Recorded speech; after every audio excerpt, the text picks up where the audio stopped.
This is the Samsung Galaxy Xcover 6 Pro, and today we would like to demonstrate how you can download and install the Opera browser on it.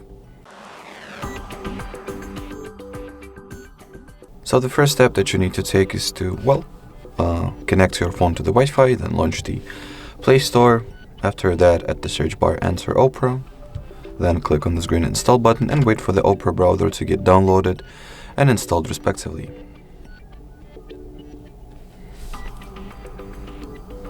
Now we can go ahead and launch the app.